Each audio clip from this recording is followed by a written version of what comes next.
What is happening, guys? Cowboy here, and in this video I wanted to talk about some potential PvP duelist spots that I have found in Elden Ring. Now, those of you that have played Souls games for a while obviously know what I'm talking about, but those that are kind of newer to the franchise, in general for these games there are usually a couple of standout spots that are just good gathering spots for people that want to PvP, people that want to duel. For those confused, I'm talking about putting down this bad boy, the Duelist for Old Finger. And while we now have access to the small red effigy, which can send this to nearby summoning pools, that's still kind of random, and so far I've found it to be very hit or miss. And so in general, it's good that the community finds a couple of key spots that's like, oh yeah, that's where we go to throw down, this is where we duel. In Dark Souls 2, this was the Bridge of Iron Keep, no question about it. In Dark Souls 3, it was the area right after Pontiff. And so today I wanted to talk about a couple zones that I think could make for really good potential PvP spots. And the first, and this is the one that immediately stood out to me the most, this is right over in Caelid. Now when you first go to Caelid for your first time, you can obviously go through here, you can do an event, you can do Radahn. But after you get that initial event down to the point where this gate is now active, you have this massive bridge. We got a grace right there, the enemies are way over there, the enemies are way over there. And this gave me major Iron Keep vibes. We have a big old bridge here. We have an area where you could potentially gravity people off. You know, you can run up the bridge, you can run down the bridge, but it's nice and open. There's lots of spaces, there's lots of stuff that you could potentially roll through or even get stuck on, you know, catch people running around on the ballistas when they're trying to dodge an attack. And also the landscape. I mean, you know, if you're sitting there fighting to the death, you know, the blood red sky really kind of just adds to the ambiance of the whole environment. So this one really stood out to me. Obviously, you need to be far enough that the bridge is deactivated, but I mean, hey, look at the other zones where we decided to duel. Dark Souls 2, like I said, Iron Keep, it's a good chunk through the game, and Dark Souls 3 is after Pontiff, also a good chunk. So I think this would be a really good spot, you know, because you can come right over here. You can see we can use the sign on the bridge, off the bridge, doesn't matter. So personally, this is my #1 pick. Right here, right at the Impassable Great Bridge. Moving on to my #2, that is going to be up here at the Forest Spanning Great Bridge. Now I know you're like, wait, another bridge? But this one's a little bit different. It's a very alternate feel to the last bridge. So, you know, we obviously have the nice fall theme that's going on Altus Plateau. You could drop down there, but then there's enemies down there. So this is kind of the back of our arena. We got this dude. He's just jamming out and playing music. Now, on one hand, you might think like, whoa, I don't want to duel around NPCs. But, you know, as long as you're not fighting near him, and I think most people have the consideration to be like, we're not fighting on top of that NPC. You know, you got fight music. You got this dude that's jamming out and going down on whatever that is, violin or something. And, you know, there's nothing around here that's incredibly deadly. We got hawks, they'll fly away. We got the weird lady right here. So I like this area, you know, even though we go over here a little bit, we have a little bit of elevation and rocks and grass.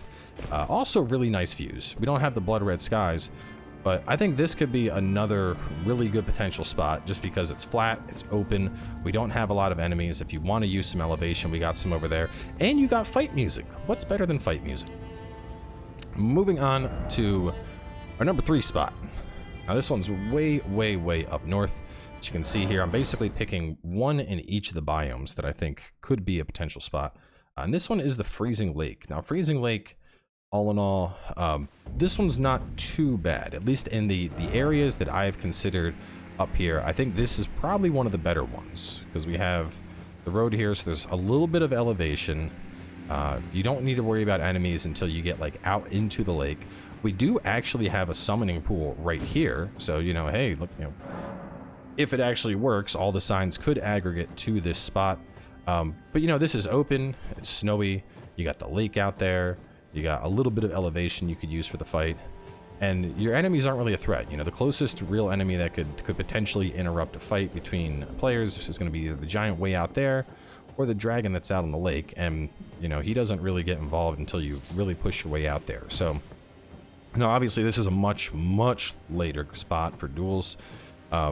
But I don't know, for the snowy biome at least, this seems like the clear pick to me, just because of the openness, and then of course the summoning pool is just an added bonus on top of things. So not a bad choice, I think, but I'm still a bigger fan of the first two areas, the first two bridges we looked at.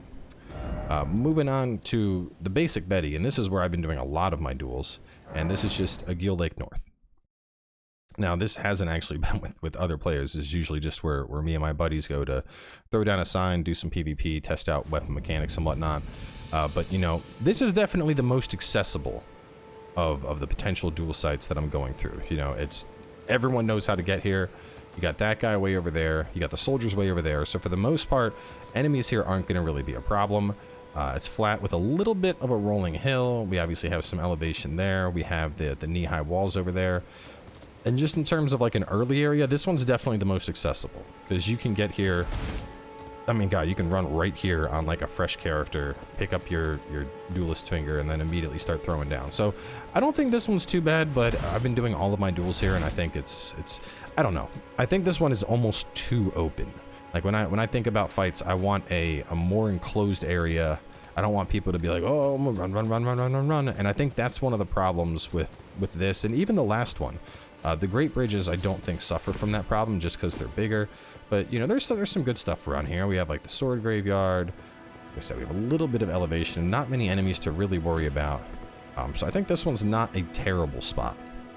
Now, as for the last biome, to be honest, looking at Liurnia, there wasn't really any one standout area just because there's so many enemies around here. That I think will kind of be a pain. We have the Revenger's Shack. This one's not too bad, assuming you've done the invasion there. There's two in Liurnia that I think could be potential spots. So we'll go through both. So hopping over to the Revenger's Shack, we have no immediate enemies in the vicinity. So we do have like a nice little kind of circular area coming on. You know, as always, you can throw down your sign. You can throw down your sign at all these spaces. But we got a little bit of stuff with the shack. We got, you know, people dip through bushes and run around a little bit to try and avoid that weapon art that's coming out. So this one's not too bad. The biggest thing is, of course, there are no immediate enemies nearby this one.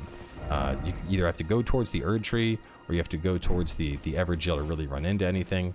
And I do like that even though this is open, this definitely feels a bit more enclosed. This feels like it could be a smaller fight area just because of all the natural crags and whatnot that are around. I feel this will kind of keep people grouped in. The alternate that I think could be a potential spot in Liurnia is way up here at the Ravine Village. And this one, you just, you know, you go all the way up the lake, cut through the ravine, and then you reach this like kind of misty village. And at first I was like, you know, I don't know if I would like that for duels because this play area seems to like always be covered in mist. Like it doesn't matter what time of day I'm here, it always just has this like thick mist fog.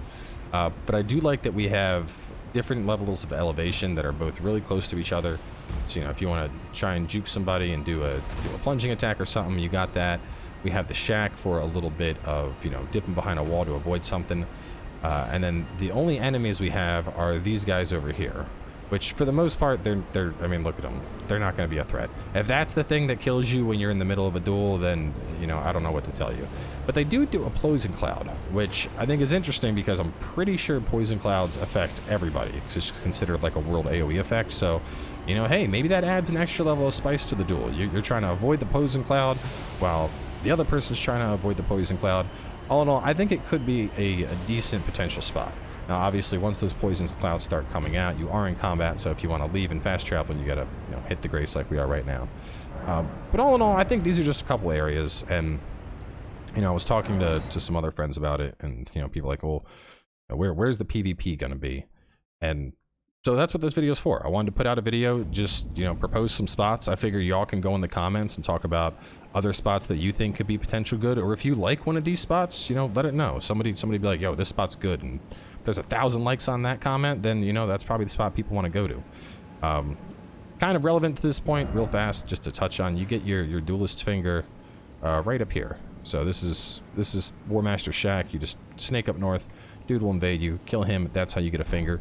Another thing I want to touch on is the fur calling finger remedies. A lot of people are iffy about these. As a reminder, if you use one of these to, you know, because you have to obviously consume it, but if you pop that and you're at a spot and you don't see signs, you can go back in and then hit it again and it will nullify. When it nullifies, you can see I went from 169 back up to 170. So you don't need to worry about hopping around the world and constantly burning through your fur calling fingers. You're only going to end up using these when you're finding players to fight. And obviously another thing with those is, you know, you're going to run out, so we can craft them as well. These are really easy to craft. Early flowers in particular, I always find a ton of these things by any of the minor Erd trees. So just running around at the minor Erd trees, you can load up on these things to get more signs out. So either way, that's going to wrap things on up. Let me know which spots y'all think are potentially going to work as good dueling spots. Hopefully one of these catches on. Personally, I really like the 2 Great Bridge spots, but that's it for me. I'll catch y'all later.